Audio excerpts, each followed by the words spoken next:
같이 묵도하시겠습니다.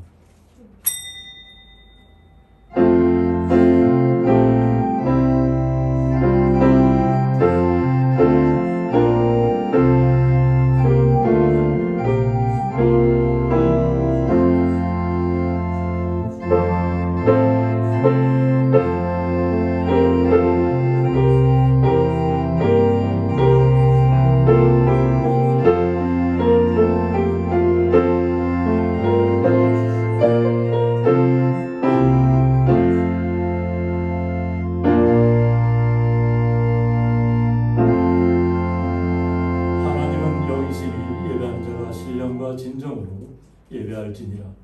아멘. 네, 사도신경으로 신앙 고백 드리시겠습니다.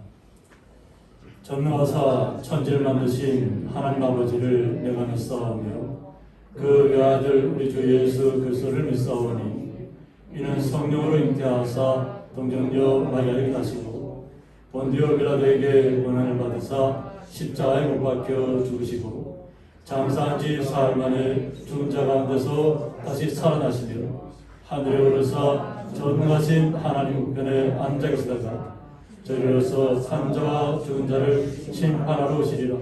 성령을 믿사오며 거룩한 공예와 성도가 서로 교통하는 것과 죄를 사하여 주시는 것과 몸이 다시 사는 것과 영원히 사는 것을 믿사옵나이다. 아멘. 네, 찬송가 10장입니다.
교동문 63번 시편 145편입니다.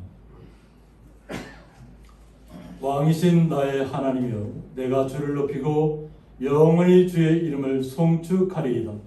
내가 날마다 주를 송축하며 영원히 주의 이름을 송축하리이다.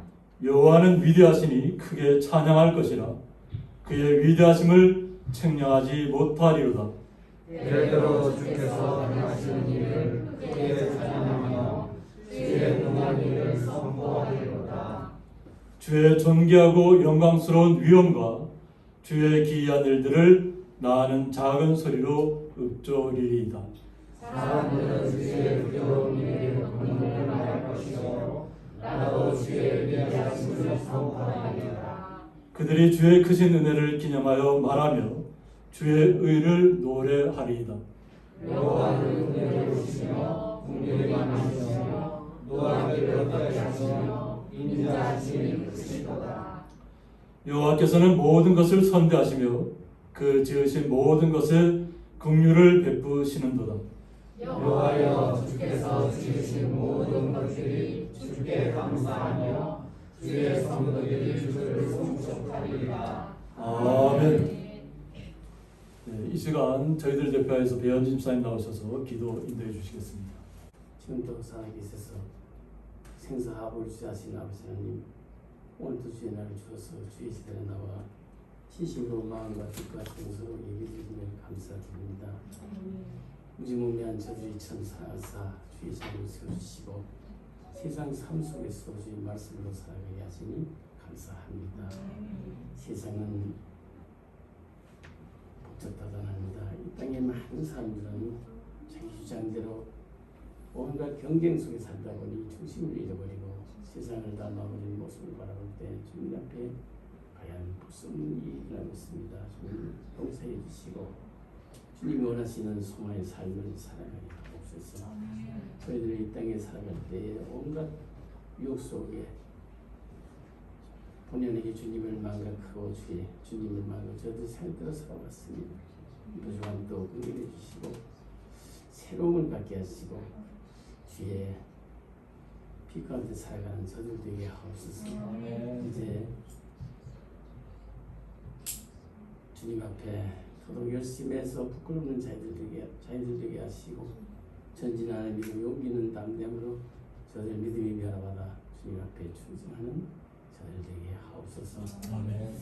이제 주의 세계를 바라보며 기쁨을 갖게 하시고 주의 말씀에 깨달음을 갖게 하시고 주의 자유됨에 감사하며困难 생활이 날로 저들 믿음에 넘쳐나게 하옵소서. 이 민족을 지켜주시옵소서. 지금 코로나로 지금 나라가 어려운 가운데 있습니다. 문을 닫은 가게가 전국적으로 수백 수천이 된다고 합니다. 이제 엄청난 지금 일이 벌어지고 있습니다. 소상공인들의 아우성은 말할 수 없습니다. 이제 이 위기를 우리는 믿음으로 이겨나가야 합니다. 열심히 할 때 주님이 함께 하실 줄로 믿습니다. 이 땅에 코로나가 완전히 물러가게 하시고 온 국민들이 걱정 없이 살아갈 수 있도록 주님 지켜주시옵소서.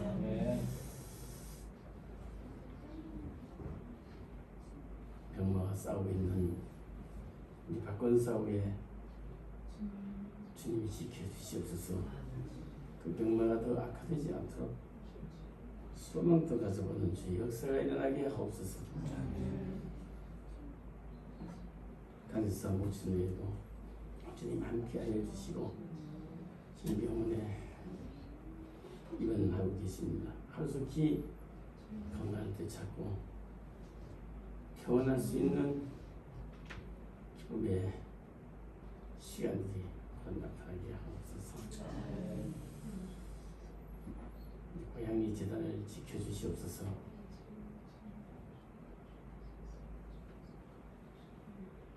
날날로 성전한 재단 되게 하시고 재단의 많은 신령들 하나 되어 서로의 허물을 감싸고 감싸주며 성숙한 공동체가 되게 하옵소서. 목사님께도 건강 주시고 말씀에 능력이 나타나게 하시고 성령이 함께하사 많은 시민들이 변화받는 귀한 시간 되게 하옵소서. 사모님도 건강 주시고 주의 사랑과 기쁨이 가득 차는 재단 되게 하옵소서. 재단에 속한 심령들에도 건강 주시고 언제나 마트마 소명 다 하시고 주의 복을 받는 가정들 되게 하옵소서. 오늘 나오지 못한 심령들 어느 곳에 있더라도 함께하여 주옵소서. 아멘. 살아계신 예수 그리스도를 받들어 기도드립니다. 아멘.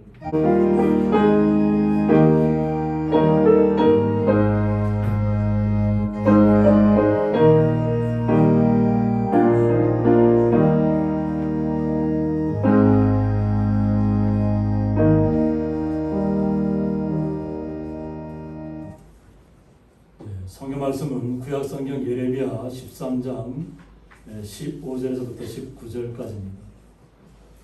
제가 봉독할 때의 마음으로 함께 읽어주시기 바랍니다. 너희는 들을지어다, 귀를 기울일지어다, 교만하지 말지어다. 여호와께서 말씀하셨습니다. 그가 어둠을 일으키시기 전, 너희 발이 어두운 산에 걷히기 전, 너희 바라는 빛이 사망의 그늘로 변하여 침침한 어둠이 되게 하시기 전에 너희 하나님 여호와께 영광을 돌리라. 너희가 이를 듣지 아니하면 나의 심령이 너희의 교만으로 말미암아 은밀한 곳에서 울 것이며 여호와의 양떼가 사로잡힘으로 말미암아 눈물을 흘려 통곡하리라. 너는 왕과 왕에게 전하기를 스스로 낮추어 앉으라. 관 곧 영광의 멸관이 내려졌다 하라. 네겝의 성읍들이 봉쇄되어 열자가 없고 유다가 다 잡혀가되 온전히 잡혀가도다. 아멘. 이 시간 찬양을 하나님 앞에 영광 올려드리는 시간입니다. 박훈재 장로님 나오셔서 하모니카 연주로 하나님 앞에 영광 올려드리겠습니다. 오늘은 찬송가 290장 같이 은혜 받기를 원합니다. 우리가 어렵고 힘들 때 우리 주님께서 항상 옆에 계세요. 로마서 8장 26절에도 보면 내가 너희 연약함을 도우시나니 말할 수 없는 탄식으로 우리를 기도한다고 하셨습니다. 그러니까 주 널 위해 항상 비네. 우리 외롭지 않습니다. 주님이 함께 하시기 때문에 모든 것을 맡기고 나갈 때 항상 승리하는 삶 될 줄 믿습니다. 아멘. 찬양에 은혜 받으시기 바랍니다.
드려진 예물 위해서 공헌기도 올려드리겠습니다. 하나님 아버지 감사합니다. 맑고 화창한 날 주님의 날을 맞이해서 주의 거룩한 성도들이 주님을 찬양하며 주님을 앙망하며 주의 전에 나와서 한 주간 동안도 주님의 보호하심이 있었음을 감사하며 수고하고 땀 흘린 것을 통해서 11조와 각종 감사예물을 주님 앞에 올려드립니다. 이 올려지는 모든 예물들 주님께서 흠양하여 주셔서 성도님들의 마음속에 담고 있는 모든 간절한 기도의 제목들, 소원들 응답하여 주셨고 그 응답하심으로 말미암아 성도들의 마음속에 날마다 기쁨과 감사가 넘칠 수 있도록 주님께서 함께하여 주옵소서. 그 주님의 놀라우신 사랑에 감사하며 예수님의 이름으로 기도드리옵나이다. 아멘. 주님의 이름으로 환영합니다. 뒤에는 모처럼 우리 박정조 고사님의 둘째 아들 손자 손녀가 지금 나와서 예배를 함께 하고 있습니다. 우리 한영이 도영이 예사분을 박수 한번 쳐주시기 바랍니다. 감사합니다. 네, 오늘 말씀의 제목은 스스로 낮추어 앉으라 이런 말씀 제목 가지고 함께 말씀을 나눠보도록 하겠습니다. 제가 보여드리는 이 도표는 지중해 식단을 도표를 이렇게 그려놓은 것입니다. 우리 저희들 부모님 세대가 좀 어떻게 보면 험악한 시대를 살았죠. 어렵고 그래서 자녀들을 위해서 모든 것을 헌신했고 또 수고했고 모든 것을 자녀만을 위해서 바라봤던 시대가 있습니다. 그리고 이 나라가 좀 약간 풍요해지고 나서는 웰빙에 대해서 많은 사람들이 이야기를 나눴습니다. 어떻게 하면 우리가 잘 살 수 있을까? 네. 그러고 나서 어느 정도 또 우리가 안착이 되고 나니까 그 다음에는 웰다잉에 대해서 저희들이 이야기를 했습니다. 어떻게 하면 또 죽음을 잘 맞이할 수 있을까? 이것은 지중해 쪽에 사는 분들은 그 자체에서 이렇게 나는 식단들을 주로 다 이용하더라고요. 그래서 생로병사의 비밀에서 그리스를 찾아갔는데 그 한 섬마을을 보니까 그 자체에서 다 나는 채소들을 이용하고 또 그분들은 서로 믿을 수 있으니까 이렇게 뭐 마트를 간다기보다는 뭐 5일에 한 번씩 열리는 장터에 가서 자신들이 먹을 채소들은 거기서 다 약을 안 치는 것들이라고 하더라고요. 그 채소들을 다 가져와서 자신들에게 소식을 합니다.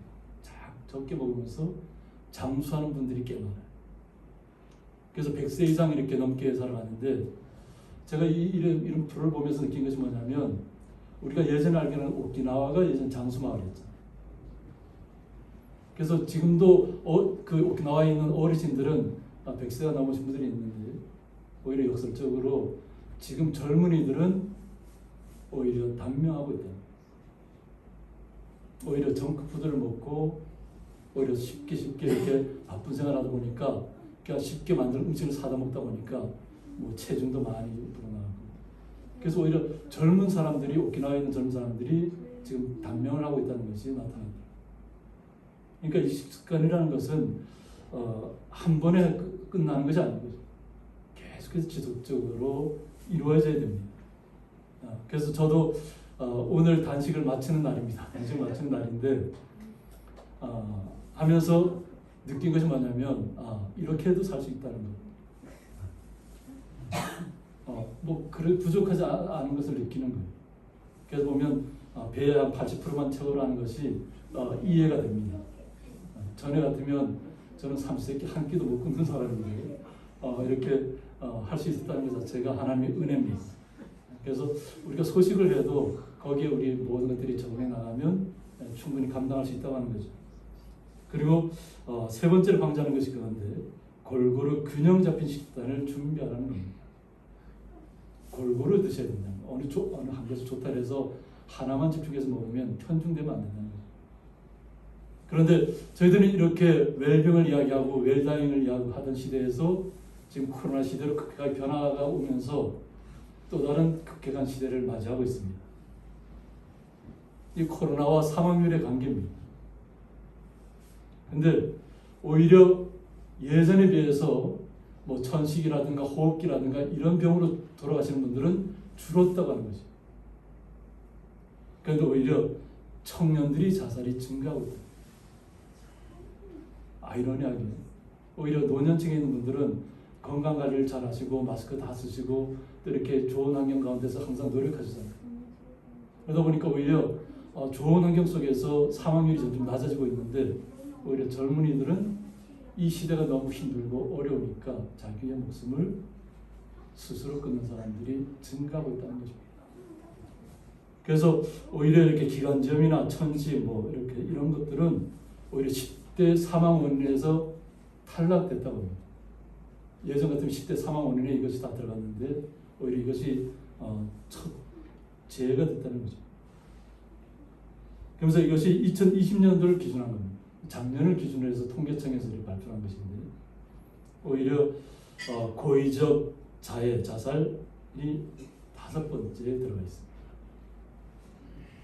그만큼 청년들이 계속해서 자살하는 사람들이 많아졌다는 거예요.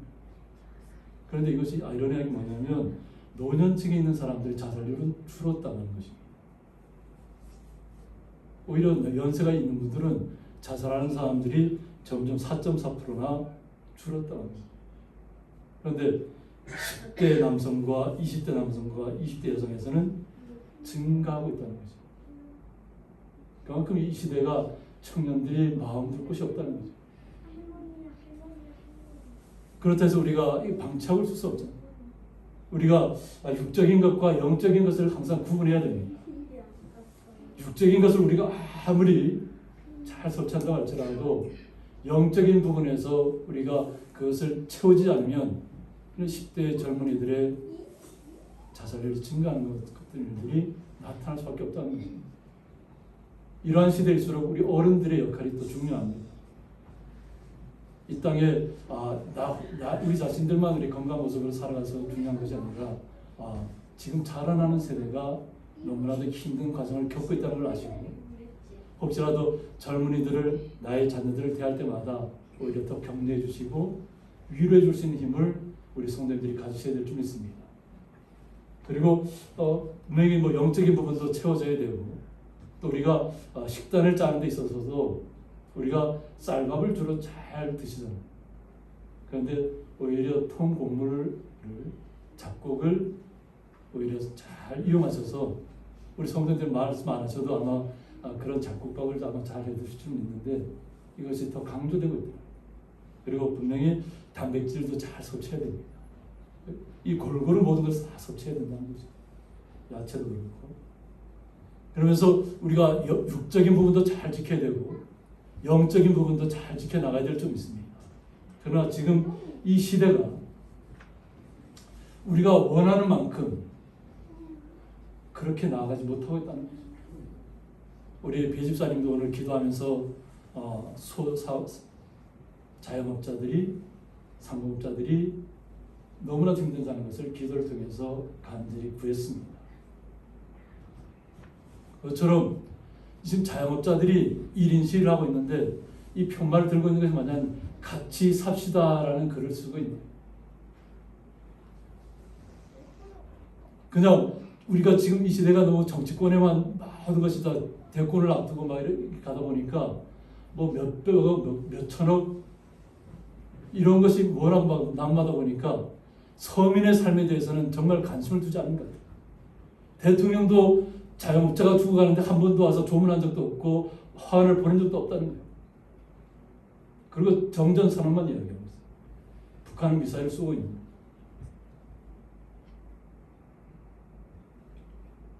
우리가 시대를 이끌어가는 리더는 국민을 먼저 생각해야 될 줄 있습니다. 국민을 생각하지 않는 리더는 참된 리더가 아니라는 겁니다. 우리는 성경을 통해서 이 부분을 좀 살펴보자 합니다. 예레미야서를 통해서 그 시대가 얼마나 험악한 시대였는지를 우리는 살펴봐야 될 줄 있습니다.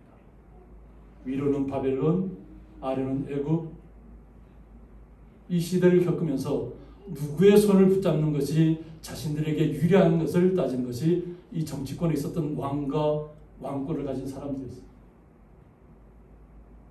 하나님을 의지하는 것이 아니라 어느 세력에게 붙어야 어느 강대한 나라의 자신들이 연주를 대하여야만 자신들의 나라가 안전할 것인가만 생각했다는 것입니다.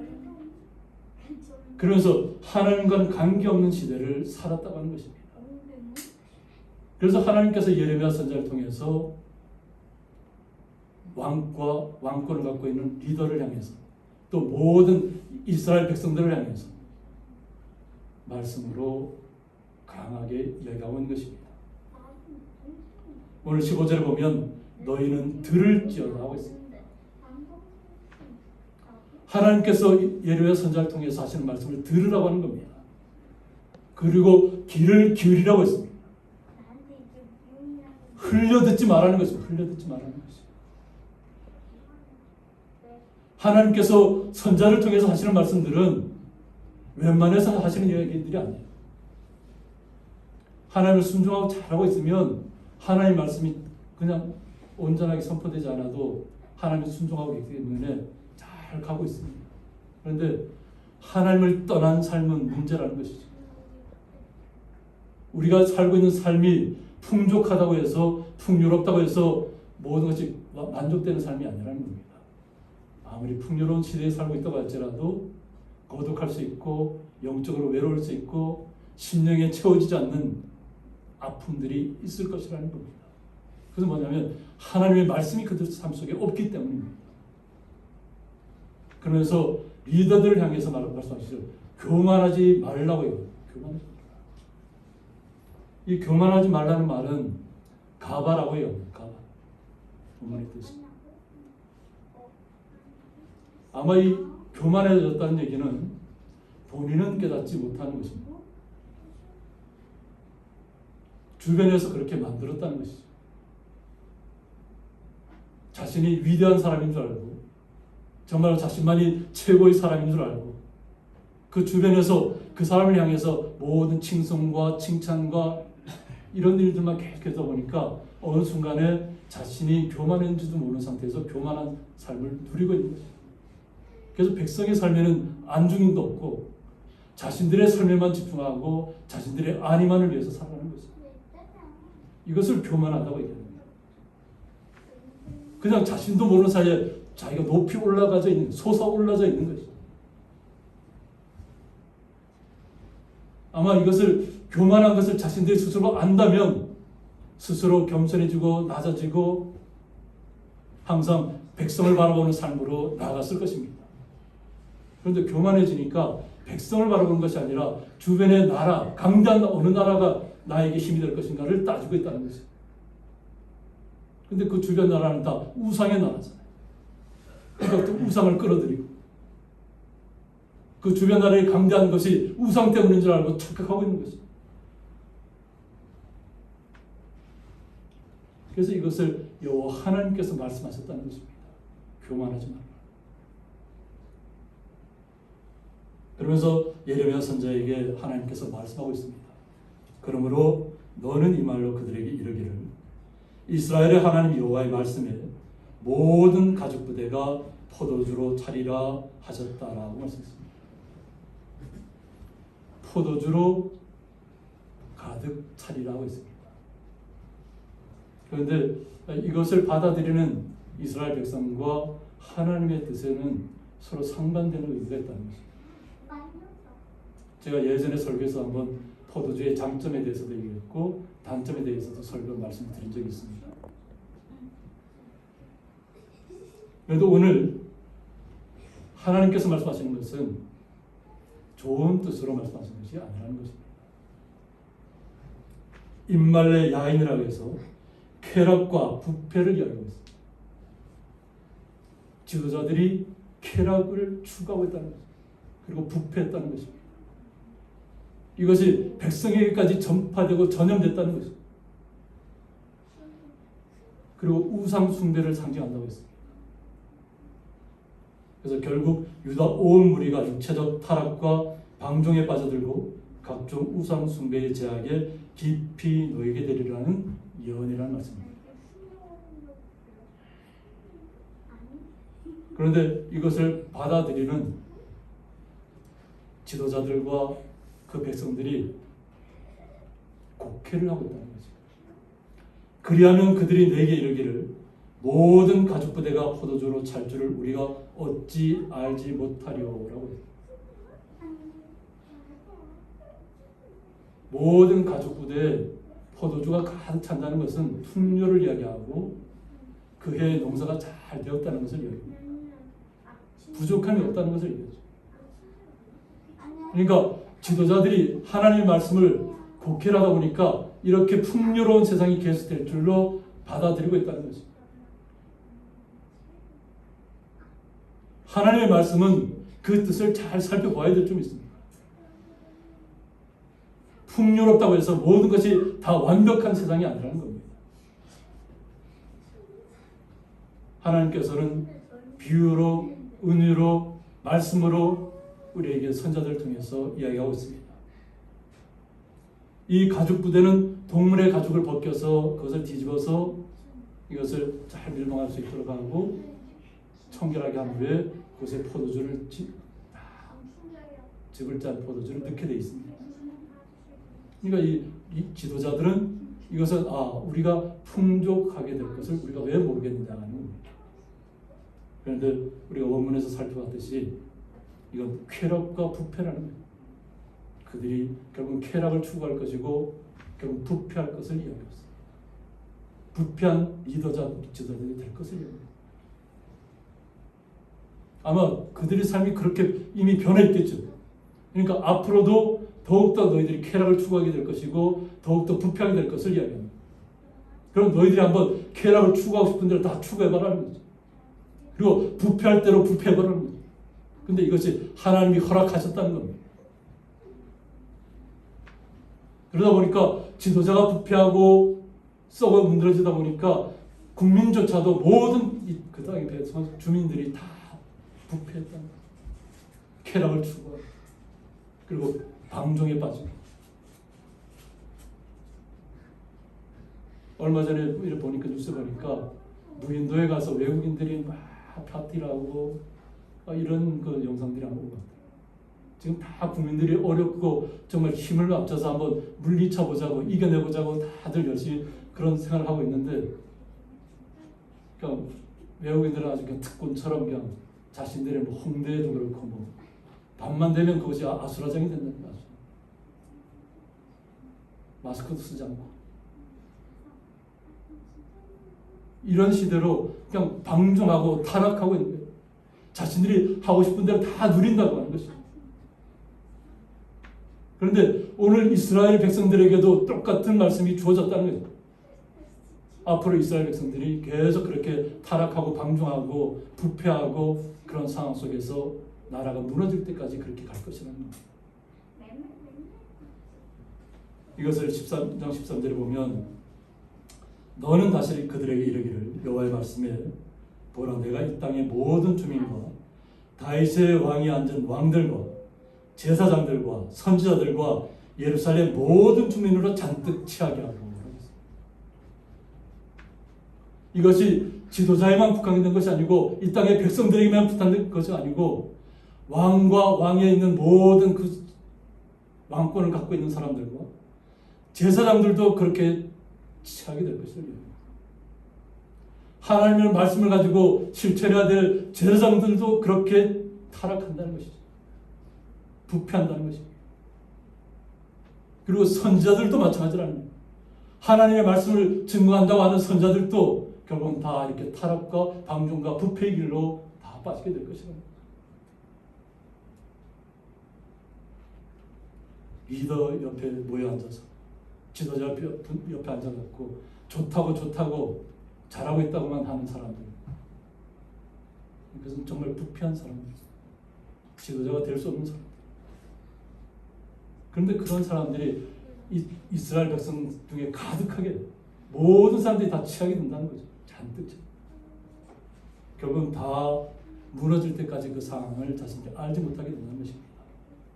또 그들에게 각 사람이 충돌하여 상하게 할 것이라고 했습니다. 상호 간에 서로 충돌하게 될 것입니다. 상호 간에 서로 싸우게 될 것이라는 겁니다. 전에는 한 가진 목적을 가지고 함께 그 모든 권력을 나누고 같이 모든 이권을 나누고 했던 사람들이 이제는 어떻게 해요? 서로가 서로를 위해서 충돌하게 될 것이다. 그리고 서로가 서로를 상하게 할 것이다. 이것이 부자 사이에도 그러하게 될 것이라고 했습니다. 아버지와 아들과의 관계에서도 이런 일들이 나타날 것이라는 겁니다. 부모와 자식 간에도 결국 이러한 일들이 부패와 타락의 길로 가게 되면 이러한 일들이 나타나는 현상입니다. 그래서 여 하나님께서 내가 그들을 불쌍히 여기지 아니하며 이미 타락하고 다 썩어서 부패한 사람들은 더 이상 하나님께서 불쌍히 여기지 않는다. 그들의 권력에 취하고 재물에 취하고 방종에 취하고 타락에 취한 그 상태 모든 것들을 두기 때문에 하나님께서는 불쌍히 여기지 않는다. 그리고 사랑하지 아니하며 아끼지 아니하고 멸하려고 했습니다. 하나님은 사랑이라고 했습니다. 그런데 하나님께서 사랑하지 않겠다. 그리고 지금까지 어떤 경우에도 이렇게 세워졌던 그 과정들을 다 이제는 다 버려두고 아끼지 아니하고 다 멸하겠다. 얼마나 이스라엘 백성들이 타락하고 그 제자들이 부패했으면 왕권을 갖고 있는 사람들이 얼마나 백성들을 타락하게 만들었습니다. 이러한 일들을 하나님께서 선자를 통해서 말씀하고 있다고 하는 겁니다. 이것이 여호와 하나님의 말씀이라는 겁니다. 예레미야 선자는 우리가 알고 있듯이 눈물의 선자라도 얘기할 수 있고 또 통곡의 선자라도 얘기할 수 있고, 그런데 예레미야 선자는 마찬가지로 이런 이야기를 하고 싶지 않다고 했잖아요. 이 땅의 주자들이 온전하게 살아간다면 왜 자신이 이런 이야기를 하면서 왜 자기에게 오는 그 강압적인 고통을 수반하잖아요. 말씀을 증거하고 나서 당하는 고통들이 엄청나게 굉장히 강하게 예레미야에게 다가온다고 하는 거죠. 그 왕권을 쥐고 있는 사람들 또 그 지도자들이 얼마나 힘들게 했는지 모릅니다. 예레미야 3장. 그런데 이것은 하나님의 사랑이 깃들어 있는 말씀이라는 것을 우리가 알고 이해하고 이 말씀을 온전하게 들으셔야 될 게 있습니다. 그가 어둠을 일으키시기 전 하나님께서 다 취하게 하고 다 멸하려고 말씀하셨지만 아직 시간적인 여유를 주고 있다는 것이 깨달으라고 하는 것입니다. 하나님께서 온 천지를 어둠으로 가두시기 전에, 그런 일들이 나타나기 전에, 또 너희 발이 어두운 산에 거치기 전에, 캄캄한 산에서 무엇을 할 수 있겠습니까? 암흑으로 변한 너희 바라는 빛이 사망의 그늘로 변하여 라고 했습니다. 우리는 항상 빛을 바라보고 있잖아요. 주님의 사랑을, 빛을 바라보면서 우리는 주님의 사랑을 기억하고 그 주님의 사랑 때문에 우리 감사하잖아요. 오늘도 얼마나 화창한 날씨가 피었어요. 그래서 우리 모두 얼굴에 웃음꽃이 피잖아요. 빛을 받는다는 것은 우리의 마음속에도 기쁨이 있지만 우리의 몸 상태에도 굉장히 좋은 영향을 주는 것입니다. 하루에 한 15분 내지 30분 정도는 햇볕을 쬐야만 우리의 몸이 건강한 모습을 유지할 수 있습니다. 이처럼 우리는 항상 주님의 빛을, 주님의 말씀을 사모합니다. 그런데 이러한 말씀을 사모하지 않고 있다고 하는 거죠. 그래서 그들이 바랐던 빛이 오히려 사망의 그늘로 변한다고 했습니다. 사망의 그늘로 변화해서 침침한 어둠이 되게 하시기 전에 너희 하나님 여호와께 영광을 돌리라고 했습니다. 깨달을 자는 깨달으라고 하는 겁니다. 돌이킬 수 있는 사람은 돌이키라고 하는 것입니다. 그것이 왕권을 갖고 있는 사람이든지 제사장이든지 선지자든지 이 땅에 살고 있는 모든 이스라엘 백성이든지 다 할 것 없이 이 말씀을 듣고 마음에 가책이 오고 징계로 받아들이고 온전히 회복하고 싶은 마음이 있으면 주님 앞으로 회개하고 돌아오라고 하는 것입니다. 이것을 보면 선자를 통해서 최종적인 판단을 그들에게 하고 있는 것입니다. 판단은 너희들이 하는 거예요. 주님의 말씀대로 받아들여서 돌이켜서 회개해서 다시 하나님을 바라보고 주님의 빛을 삼아할 것인지, 아니면 이 땅의 권력에 취하고 재물에 취하고 이 땅의 부귀영화에 취해서 멸망할 그 순간까지 깨닫지 못하든지 선택하라고 하는 것입니다. 이것이 예레미야 선지자가 자신의 고통을 당하면서까지 이 말씀을 증거하는 이유입니다. 그래서 너희가 이를 듣지 아니하면 나의 심령이 너희 교만으로 말미암아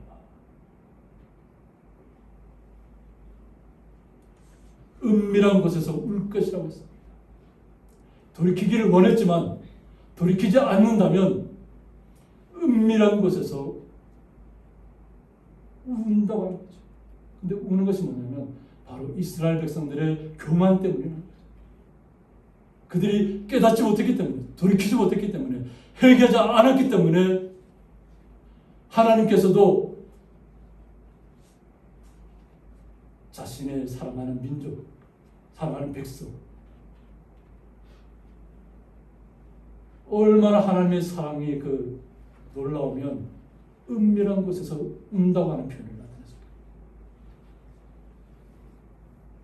은밀한 곳에서는 이 땅의 백성들을 내가 지었음을 한탄하겠다고 하는 것처럼 울고 계실 것이라는 거죠. 그러면서도 심판은 정확하게 해야 한다는 거죠. 왜? 우리가 사는 세상이 이 땅으로만 끝나는 것이 아니라 하나님의 나라에서 영원한 세계에서 이루어질 것이기 때문에. 그런데 영원한 세계로 가야 할 백성들이 이 땅의 것에 만족하고 이 땅의 것에 타락하고 이 땅의 것에 취하다 보면 하나님의 나라를 잃어버리게 된다는 것입니다. 그래서 여호와의 양떼라는 표현을 합니다. 이 여호와의 양떼는 에데르 여호와라고 해서 목자 되신 여호와께서 기르시는 양떼, 곧 선민 유다를 가리킨다고 했습니다. 하나님의 백성, 하나님께서 선택한 백성, 이스라엘 백성들이에요. 그런데 유다의 책무는 목자의 음성을 따라 행하는 것이었으나 그것을 어기고 말았다는 거죠.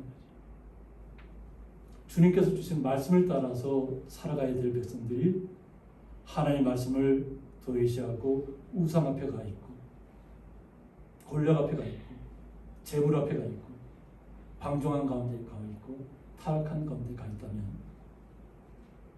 하나님께서 돌보실 수 없다고 하는 겁니다. 이스라엘 백성이 그와 같은 상황에 빠졌다는 것을 이야기하고 있습니다.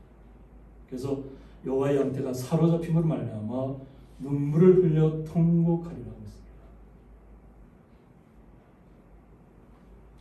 결국은 모든 왕과 왕권을 쥐고 있는 사람들, 제사장들, 선지자들, 모든 그 땅에 살고 있는 백성들이 다 사로잡히게 될 것을 이야기하고 있습니다. 그래서 그것을 바라보는 그 마음이 눈물을 흘려 통곡한다. 얼마나 사랑하는 백성에 대한 아픔이면 그 사로잡힘으로 말미암아서 눈물을 흘려 통곡하고 있다. 하나님의 사랑이 여기서 나타납니다. 그냥 멸망시켜서 그 사로잡히게 되는 데서 끝나는 것이 아니라 그와 같이 행해야만 되는 참된 백성을 찾아내고자 하는 그 마음은 눈물을 흘리면서 통곡하는 마음이라. 이것이 하나님의 마음. 이것이 선자를 통해서 나타납니다.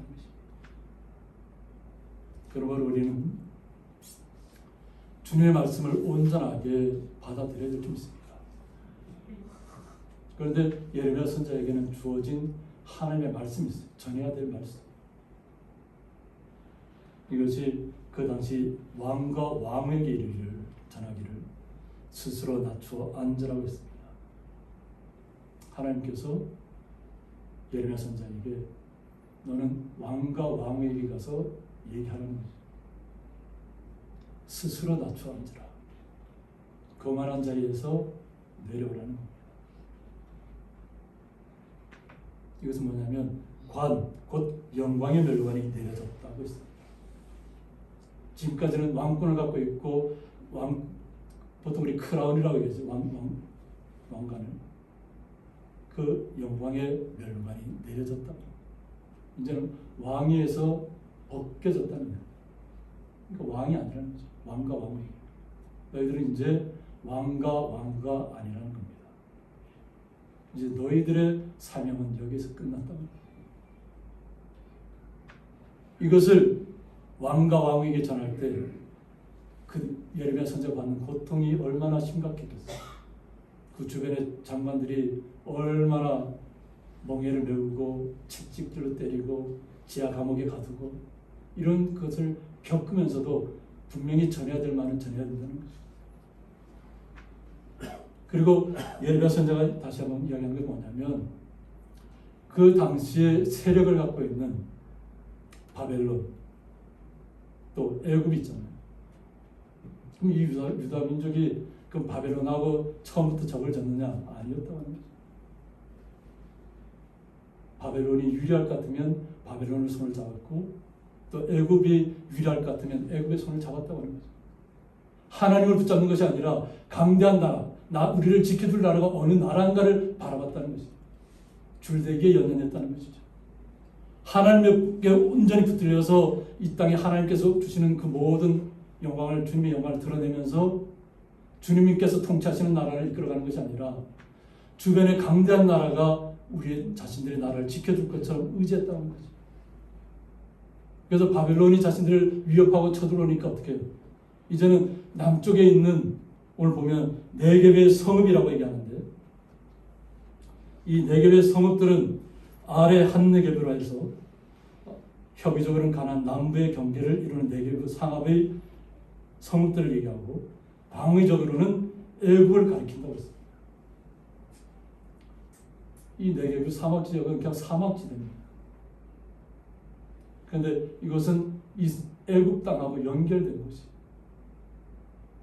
그러니까 이스라엘 백성들이 적게는 네겝의 사막에서 이야기하고 바란 광야 쪽에서 바라보는 그 모든 광야 쪽을 얘기하지만 결국은 바벨론이 위협이 되니까 결국은 애굽에게 손을 내밀었다는 거죠. 그런데 하나님께서는 그 쫓아가서 붙잡은 힘이 있다고 생각하는 그 나라마조차도 봉쇄시킨다. 하나님께서 결국은 자신들이 강대한 나라라고 생각했던 그 나라를 결국은 봉쇄하고 그것을 열 수 없도록 만들어버리겠다. 결국 바벨론이 애굽 땅을 결국 먼저 침략하게 됩니다. 그러니까 자신들이 힘을 얻을 것이라고 생각했던 그 나라가 먼저 무너지는 결과를 비교해요. 도와줄 힘이 없는 나라가 세력을 바뀐다는 것입니다. 그래서 유다가 다 잡혀가 돼요. 온전히 잡혀가 돼요. 결국은 자신들이 의지했던 세력들은 자신들을 온전하게 지켜주지 못했다고 하는 것입니다. 그래서 다 사로잡혀갔다는 것이에요. 이것을 통해서 우리는 오늘 본문을 앞뒤로 이렇게 가면서 이렇게 살펴보는 것입니다. 그래서 20절에서는 뭐냐면 너는 눈을 들어 북방에서 오는 자들을 보라고 했습니다. 내게 맡겼던 양떼, 내 아름다운 양떼는 어디 있느냐고 묻고 있습니다. 눈을 들어 한번 북방에서 오는 자들을 보라고 했습니다. 이 당시에는 바벨론이 되겠죠. 그럼 바벨론에게 무너질 것을 이야기하고 있는 것입니다. 그리고 21절에서는 너의 친구 삼았던 자를, 오히려 긴밀한 관계 있고 또 바벨론의 왕하고 이렇게 정말 이렇게 무엇을 조공을 바치면서 좋은 관계를 유지했던 그 관계도 있겠죠. 정말 그 관계가 좋을 때는 친구 같다고 얘기했을 거 아니에요. 동맹이니까. 그런데 너의 친구 삼았던 자를 그가 내 위에 우두머리로 세우실 때라고 했습니다. 오히려 반대로 친구가 자신의 왕위를 찬탈한다는, 빼앗아간다는 거예요. 그때는 내가 무슨 말을 하겠느냐. 내가 고통에 사로잡힘이 산고를 겪는 여인 같지 않게 되었습니다. 산고를 겪는 여인.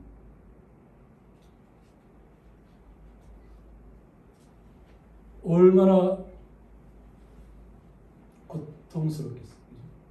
그 아픔, 우리 남자분들은 이해하지 못하는 그런 아픔을 겪어내는 거죠.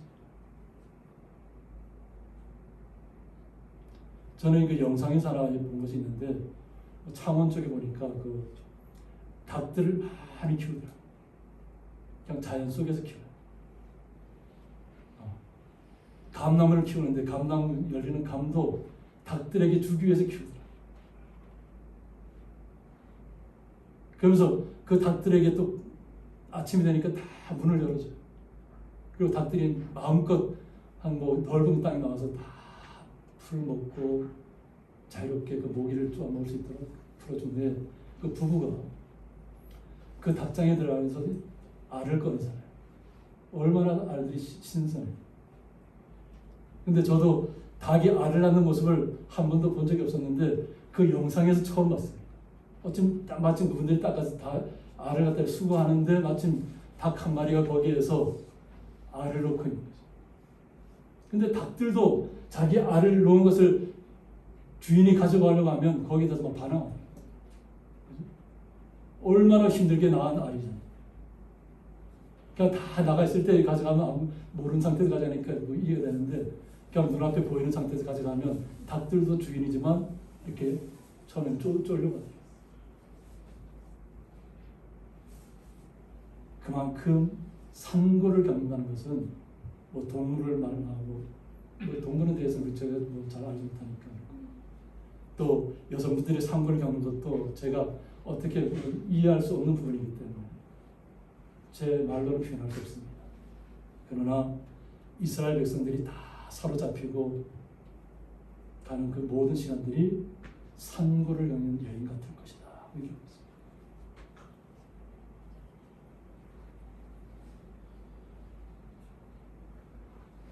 우리는 오늘 본문 말씀을 통해서 주님께서 원하시는 참된 뜻이 무엇인가를 살펴보는 것입니다. 신명기 17장 19절을 보면 우리는 항상 말씀을 가까이 하고 있어야 됩니다. 평생에 자기 옆에 두고 읽으라고 했습니다. 하나님의 말씀은 항상 우리 옆에 있어서 항상 우리가 읽어야 된다는 거죠. 말씀이 가까이 있어야 된다. 권력에 취하지 말고 재물에 취하지 말고 이 세상에 취하지 말고 우상에 취하지 말고 항상 주님의 말씀에 우리의 가깝게 두고 그것을 읽으라고 하는 거죠. 그리고 그의 하나님 여호와 경외하기를 배우라고 했습니다. 우리가 왜 여호와 하나님을 앙망해야 되고 주님의 뜻에 따라 순종해야 되는지를 배우라고 하는 것입니다. 그리고 이 율법의 모든 말과 이 규례를 지켜 행하라고 했습니다. 말씀은 지켜 행하라고 우리에게 주어진 것입니다. 그래서 20절에 보면 그리하면 그의 마음이 그의 형제 위에 교만하지 아니하고 라고 했습니다. 교만을 떨쳐낼 수 있는 모습은 뭐냐면 말씀을 가까이 둬야 한다는 것입니다.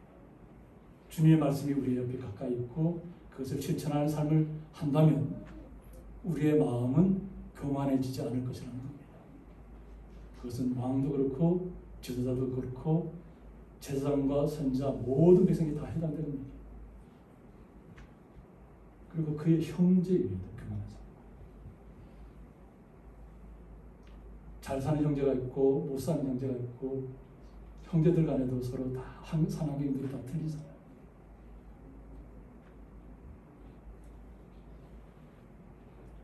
우리는 서로 형제를 돌아봐야 될 줄 믿습니다. 형제에게 내가 어떤 모습으로 서 있는지를 우리 자신들도 살펴봐야 될 줄 믿습니다. 내가 형제들에게 정말 주님의 사랑을 덧입어서 말씀대로 순종해서 그것을 실천하는 살려고 하는 삶을 우리 형제들에게 나타내고 있는지, 아니면 내가 어떤 좋은 위치에 있고 어떤 내가 부귀명을 누리고 있다 해서 그 없는 형제들을 무시하고 있지는 않는지 이것을 살펴봐야 된다는 거죠. 그러면 하나님의 백성들은 그러한 자리에 가지 않는다는 것이죠. 교만하려면 교만할 수 없다는 것이죠. 말씀이 가까이 있기 때문에. 그래서 이 명령에서 떠나 좌로나 우로나 치우치지 아니할 것을 여기고 있습니다. 말씀대로 순종하고 그 말씀대로 지켜 행하다 보면 교만을 찾을 수가 없고 오히려 주님의 말씀이 항상 우리에게 있기 때문에 좌로나 우로나 치우치지 않는다는 것이죠. 어느 한쪽 편이 기울지 않는다는 것이죠. 그래서 이스라엘 중에서 그와 그의 자손이 왕위에 있는 날이 장군날이라고 했습니다. 하나님의 말씀대로 순종하고 율법대로 지켜 행하고 주님의 말씀대로 순종하고 주님께서 우리에게 가르쳐 주신 말씀대로 이 땅에서 형제와 서로 사랑하고 나아간다면 이 땅에서의 날이 장군할 것이라는 거예요. 이 땅에서 주님이 우리와 함께하는 날이 우리에게는 영원토록 보장되어 있잖아요. 이것이 힘든 삶을 겪고 있는 우리 성도님이나 평탄한 삶을 누리고 있는 성도님이나 모두에게 다 해당되는 일이에요. 고통 속에 있다고 해서 하나님께서 돌보시지 않는 것이 아니고 고통 속에 있지만 가난한 가운데 있지만 때로는 슬픈 가운데 있다고 할지라도 주님이 그 마음속에 있고 주님 말씀대로 순종하는 삶을 누리고 있다면 주님께서 영원토록 지켜주실 것을 믿으셔야 됩니다. 우리가 주님 앞에 모든 것을 갖춘 모습으로 나타났을 때 눈에 보이는 재물과 어떤 지도자의 모습 이런 모습을 갖고 나타났기 때문에 하나님께서 우리를 사랑해 주시는 것이 아니에요. 하나님에게는 왕권이 중요한 것이 아니고 제사장의 신분이 중요한 것이 아니고 선자의 신분이 중요한 것이 아니에요. 성도의 신분이 가장 중요한 것입니다. 왕을 세우는 목적은 국민을 잘 보살피라는 것 때문에 세우는 것이에요. 제사장을 세우는 것도 선자를 세우는 것도 말씀이 중요하기 때문에 세우는 것이에요. 성도들이 정말 중요하기 때문에. 그러나 왕권을 갖고 있다고 할지라도 제사장이라 할지라도 선자라 할지라도 말씀을 떠나서 순종하지 않고 타락하고 방종한다면 하나님과는 관계는 아무 쓸모자고 필요 없는 그런 직분입니다. 오직 주님의 말씀을 듣고 순종하고 형제간에 서로 사랑하고 우애를 나누신 성도를 향한 하나님의 뜻이 가장 크다는 것을 우리는 이해하셔야 될 것입니다. 그래야만 될 때 우리가 낮은 자리에 겸손한 자리에 내려갈 수 있다는 것을 우리 성도님들이 깨달아 알으셔서 주님의 이름을 높이시고 주님의 말씀에 순종하시고 우리 서로 형제간에 서로 사랑하며 우애를 다지는 기이한 성도님 되시기를 주님의 이름으로 축원드립니다. 함께 기도하겠습니다. 스스로 낮춰 앉으라는 말씀을 통해서 선자를 통한 하나님의 말씀을 저희들이 다시 한번 듣습니다. 저희들은 이 땅에서 부족하고 연약한 가운데서 살아갑니다. 그러나 주님께서 저희들과 함께 하시기 때문에 저희들이 고통스러울 때도 슬픔 속에 빠져 있을 때도 낭만 가운데 처해 있을 때에도 주님이 저희들과 함께 한다는 것을 알기 때문에 주님을 떠날 수 없다는 것을 고백합니다. 이스라엘 백성처럼 타락하는 것이 아니라 온전히 주의 말씀을 깨닫고 순종하며 이 땅에서 주님께서 말씀하신 형제간에 서로 화목하며 사랑하며 우애를 나누는 귀한 성도들의 자리에 서 있을 수 있도록 주님께서 지켜주시고 보호하시고 인도하여 주옵소서. 주님의 그 크신 사랑에 감사하며 예수님의 이름으로 기도드리옵나이다. 아멘. 네, 찬송가 408장입니다.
이제는 주 예수 그리스도의 은혜와 하나님의 사랑과 성령의 감화 교통하심이 스스로 낮추어 안전할 말씀을 통해서 오직 주님의 말씀대로 순종하며 형제간에 위하며 사랑하며 주님의 온전하신 말씀을 지켜 행하며 그 사랑을 나타내기를 원하는 주의 거룩한 성도들과 지금 이 순간도 병마와 싸우고 있는 박권사님과 그의 보호자와 또 강준 집사님의 어머니와 모든 가족과 모든 기업이 영원토록 함께 있을지어다.